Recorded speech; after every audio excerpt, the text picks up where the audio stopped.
On a la réplique de faire ça va, et on dit oui ça va, mais en réalité des fois on vient là et il y a un besoin dans le cœur. Parce que si dimanche ça allait bien, si mardi ça allait bien, mais il faut d'une minute pour que tout ne va plus bien. Vous savez que c'est comme ça. Une pensée, une nouvelle, quelque chose qui s'est passé, et notre cœur qui était joyeux n'est plus joyeux. Est-ce que c'est pas vrai que c'est pas comme ça parfois? Tu es peut-être rentré ici et ça a été dur pour toi, alors que mardi quand tu as rentré, c'était facile pour toi. Mais il y a des temps et des circonstances qui font que quand on ne rentre plus de la même manière. Parce qu'il s'est passé quelque chose. Parce que le monde appelle ça les circonstances. Mais ce soir, il y a celui qui change les temps et les circonstances. Amen. Mais quelle attitude vas-tu avoir devant la parole ce soir? Parce que comme il a dit Sandy, on vient mardi, on vient jeudi, on vient dimanche, et pas de problème. Oui, pas de problème pour venir le mardi, le jeudi et le dimanche, mais toujours le même problème dans le cœur. Ça ne change pas. Parce qu'il y a des moments où la parole de Dieu, elle est là, et on doit dire, Seigneur, je suis là, avec mes besoins, avec mes difficultés, avec mes manquements. C'est vrai. Mais en prenant conscience que toi, tu peux changer les choses. À moins que tu ne le sais pas encore. Alors on devrait redire quelque chose. Il y a ce soir, ami chrétien qui a peut-être oublié, celui qui change les temps et les circonstances. Est-ce que tu le réalises ce soir que Jésus est là et qu'il a le pouvoir de te sortir de ton découragement? Un chrétien qui est là, que nous on ne voit pas, tu nous fais un beau sourire, mais dans ton cœur, tu es accablé, tu es fatigué, tu es découragé et plus la force de continuer. C'est possible. Je voudrais te rappeler, enfant de Dieu, il a le pouvoir ce soir de te sortir de ton découragement. Amen. Amen. Amen. Ami, toi qui t'approches par la même parole, vous savez, il y a des mouvements évangéliques aux États-Unis, ça s'appelle les méthodistes. Ils ont une méthode pour chaque individu à part, parce que ce soir, il y a des besoins individuels. J'ai pas le même besoin dans mon cœur que le frère Rudy qui est devant. Oui, mais on utilise la même parole. On n'a pas de méthode, on ne changera pas. Nos anciens ont commencé avec la parole et avec l'action du Saint-Esprit. Et que Dieu fasse qu'on finisse comme ça. C'est la parole de Dieu. Que Dieu soit béni. Alors je voudrais rentrer dans le message. Enfin, du mot que j'espère avoir sur mon cœur. La Bible elle dit ça, le psaume 105 et au verset 4. Ayez recours à l'Éternel et à son appui. Amen. Et si le mot il est employé, avoir recours, ça veut dire que tous les autres moyens sont épuisés. On utilise ce mot-là, c'est quand on a utilisé tous les autres moyens. C'est quand on a essayé de s'en sortir par nos propres moyens et on s'aperçoit qu'on ne s'en sort pas. Alors on a recours à quelque chose que dès le début, on n'avait pas pensé. Ça veut dire qu'avant on a compté sur notre propre force, sur nos propres moyens. Moyens financiers, moyens familiales, garanties que l'homme possède. Et parfois ça marche. Parfois en tant que chrétien, on agit comme ça et ça marche. L'homme peut régler certains problèmes. Mais il y a des problèmes qui nous dépassent. Et on est obligé d'avoir recours à l'Éternel. C'est le seul moyen de s'en sortir. Et ce soir, je te le dis, je ne sais pas le besoin que tu as dans ton cœur. Tu es là, tu n'as plus la force de dire Amen, tu n'as plus la force de prier, plus la force de chanter, tu n'y crois même plus. Et Dieu te dit, ayez recours à l'Éternel. Mais le texte il continue, cherchez. Ah, il faut chercher. Écoutez, si on vient là ce soir, je vais pouvoir me tuer, moi. Les frères vont pouvoir venir redonner des versets de la parole de Dieu, et ça va être bien, et on va être bénis, parce que nous on le cherche. Mais si toi tu ne le cherches pas, si toi tu viens à la réunion pour ne pas le chercher, ça va être un problème. Un jour le Seigneur, il est là, il est en train de marcher, et Jean a donné un mot à 2 disciples, il va dire suivez-le. Et puis les disciples, ils sont là, ils sont en train de le suivre. Pas de problème, ils ne suivront pas Jean, ils ne suivront pas un autre homme, ils suivront Jésus. Mais le Seigneur va s'arrêter, parce qu'il est obligé de faire le constat et de dire, mais que cherchez-vous? Vous venez à la réunion, en quelque sorte, vous le suivez. On dit même de toi, il suit les réunions.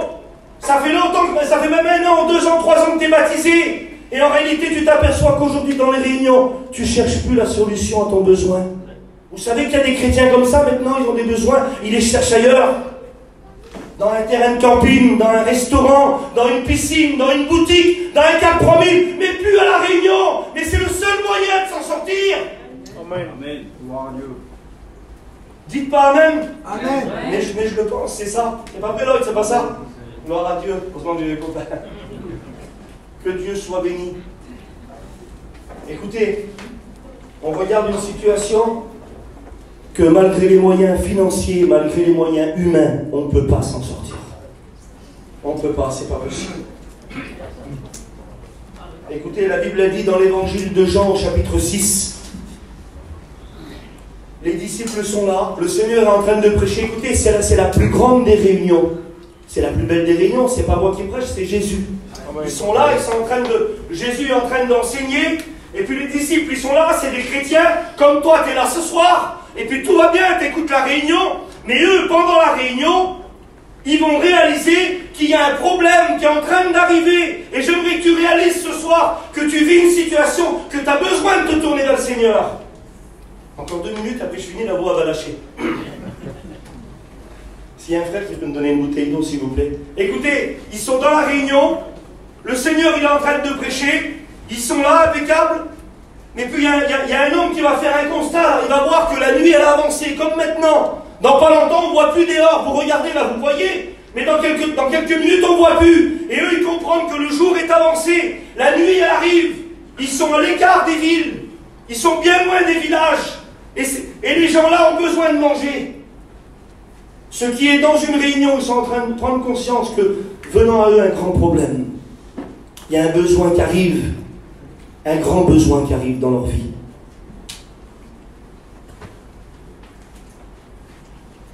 Alors eux, ils sont là. Vous savez, nous, quand on a un problème, la prière qu'on fait, Seigneur, il y a beaucoup de monde qui arrive, renvoie-les. Ben oui, nous, c'est ce qu'on fait quand il y a un problème, une difficulté. On ne veut pas l'affronter. On ne veut pas demander à Dieu le moyen de se sortir ou d'affronter le problème. On dit, Seigneur, renvoie-les. Le Seigneur dit non. Donnez-leur à manger. Le Seigneur est en train de dire, il y a le problème qui arrive. Je peux le renvoyer. Mais toi, tu peux aussi avoir les forces et la solution à affronter ce problème. Alors eux, là, ils devraient avoir recours au Seigneur, dire, Seigneur, j'ai un problème qui arrive. Il y a des personnes qui ont besoin de manger et qui sont au sein même de ma famille. Je ne sais pas si tu as un fils, si tu as une fille, si tu as un compagnon, une compagne qui n'est pas encore dans le Seigneur. Mais que vas-tu lui donner à manger? Qu'est-ce que tu donnes à manger aux gens qui arrivent? Les choses du monde ou les choses de Dieu? Et puis lui, il est là, il y a un disciple qui est là, il dit, Seigneur, l'argent qu'on aurait pour 200 deniers, il est riche. C'est vraiment un riche. Parce que 200 deniers, on nous avait dit aux écoles bibliques que ça faisait... je crois que ça avait 100 jours de salaire, ça fait combien, Lloyd? 200 jours de salaire. Bon, si c'est mon salaire à moi, ça ne serait pas beaucoup. 200 jours, mais 200 jours de salaire. Et là, il est en train de mettre la main dans la poche. Chaque fois que je dis le verset, j'ai jamais un billet sur moi, Seigneur. Un jour, je prends un billet. Et là, il sort l'argent de sa poche, parce qu'il y a des problèmes qu'on règle comme ça. Il y a une dépression chez nous, on sort la main de la poche, on croit que ça va faire quelque chose. Mais pendant un petit moment, ça va passer. Mais au bout d'un moment, ça ne fait rien. Parce que c'est recours à l'éternel qu'il faut avoir. Et lui, il croit que c'est l'argent qui va changer les choses, qui va répondre aux besoins dans le foyer. Mais il réalise bien vite que l'argent, c'est pas assez pour le besoin qu'il y a. Pour certains besoins, oui, bien sûr, il n'y a pas de problème. Il en faut. Il faut de l'argent. Écoutez, il y a un mariage qui se fait dimanche, là. Il faut de l'argent. Que Dieu soit béni, il faut de l'argent. Tu veux acheter une voiture, il faut de l'argent. Tu veux manger, il faut de l'argent. Mais quand il y a les besoins chez nous, des personnes qui sont là et qui ont faim, parce que le monde les a affamés, mais on ne peut pas mettre la main dans la poche. Et puis lui, il réalise que c'est trop, que même qu'il a beaucoup, le besoin est trop grand. Alors qu'est-ce qu'on fait? Samedi, il me dit de ne pas faire longtemps, mais je ne sais pas. Encore 5 minutes et j'ai fini. Après, on prie le Seigneur. Amen. Amen. Je voudrais que vous suivez, je voudrais que vous essayez de comprendre le message. Puis après, je voudrais qu'on prie le Seigneur. Amen. Alléluia. Que Dieu soit béni. Voilà, je prends mon temps. Normalement, avec la clim derrière, je meurs. L'argent, c'est pas assez. C'est pas assez. J'ai fait beaucoup d'expériences dans les besoins financiers. Le Seigneur m'a toujours béni. Mais je sais que l'argent, c'est pas assez. Il y a des besoins qui ne se comblent pas avec l'argent. Et qu'il faut qu'on se retourne au Seigneur. Oui, mais là, il y a un problème. Il y a un disciple, il va le réaliser, ça. Peut-être que tu le réalises que c'est le Seigneur qui a la solution. Mais tu crois que tu n'as pas beaucoup dans tes mains. Vous savez que des fois, on croit qu'on n'a pas beaucoup. Alors là, il y a un disciple, il est là. Écoutez, 200 deniers. Il y a 5000 hommes, sans compter les femmes et les enfants. Un jour, il y a un garçon qui a dit le poids, c'était 2 éléphants d'Afrique. Il a dit, on ne sait pas le poids que c'était. Mais on sait qu'il fallait une grande quantité de pain. Écoutez, il y avait un grand besoin. Il fallait les mettre dans les mains du Seigneur. Et là, il est là, lui, il ramène un petit garçon. 5 pains et 2 poissons. Il n'a pas compris ou quoi, le disciple là?